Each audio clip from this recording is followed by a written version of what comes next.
नमो बुद्धाय। जय भीम, जय भारत, जय संविधान, जोहार साथियों, आज माननीय सर्वोच्च न्यायालय का एक जजमेंट आया है और उस जजमेंट में उन्होंने सरकार के एससी एसटी के रिजर्वेशन में जो कैटेगराइजेशन करने का, क्लासिफिकेशन करने का जो निर्णय था उसको जायज ठहरा दिया। तो क्या आप जानते हैं इससे एससी एसटी को कितना बड़ा नुकसान होने वाला है? इसी तरह की बातें ओबीसी के रिजर्वेशन में भी बंटवारे की चल रही हैं। कल को ओबीसी के रिजर्वेशन में भी बंटवारा ये लोग कर देंगे। यानी एससी एसटी ओबीसी समाज, जिसको हम बहुजन समाज कहते हैं, उस समाज को ये लोग टुकड़े टुकड़े में बांट देंगे और लगातार उनका इससे बहुत भारी नुकसान होने वाला है।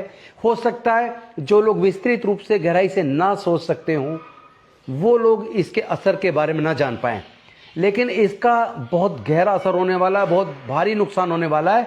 इसका विरोध करना होगा। सर्वोच्च न्यायालय का जजमेंट है लेकिन निर्णय तो सरकार का है। मैं पूछना चाहता हूं, क्या केंद्र की सरकार ईडब्ल्यूएस का, जो जनरल कैटेगरी को ईडब्ल्यूएस के नाम पर रिजर्वेशन दिया गया है, क्या केंद्र की सरकार उसको भी क्लासिफिकेशन करेगी? क्या उसमें भी कैटेगराइजेशन करेगी? क्या उसमें भी बंटवारा करेगी? उसको जवाब देना चाहिए। एक तरफ भारतीय जनता पार्टी और उनके नेता जाति पूछ रहे हैं, दूसरी तरफ धर्म और जाति के नाम पर नफरत फैला रहे हैं, और तीसरी तरफ अंधविश्वास और पाखंडवाद को बढ़ावा दे रहे हैं। और ये जो दलित, पिछड़े, आदिवासी समाज के लोग, बच्चे हैं, लोग हैं, वो बटे हुए हैं। वो लोग अपना नफा नुकसान नहीं समझ पा रहे हैं। वो लोग अंधविश्वास, पाखंडवाद की तरफ इस हद तक चले गए, उन्हें ये पता ही नहीं चल रहा तुम्हारा कितना नुकसान हो रहा है। तुम्हारे बच्चों को पढ़ाई महंगी करके उनसे पढ़ाई को छीन लिया है, शिक्षा को छीन लिया है, बिना किसी कानून बनाए, बिना कानूनी प्रतिबंध लगाए शिक्षा को इतना महंगा कर दिया कि आपके बच्चों से शिक्षा छीन रही है। और देश के सरकारी संस्थान धीरे धीरे सब प्राइवेटाइज कर दिए हैं। तो जो आपकी नौकरियां लग जाया करती थी, आपकी नौकरी के अवसर भी इन्होंने बंद कर दिए हैं। और दूसरी तरफ अब आपके आरक्षण पर इतना बड़ा हमला आज हुआ है, जिसमें एससी एसटी में कैटेगराइजेशन करके उनके रिजर्वेशन को बांटने का बहुत बड़ा षड्यंत्र ये जो हुआ है, इसका विरोध बहुत मजबूती से करना होगा।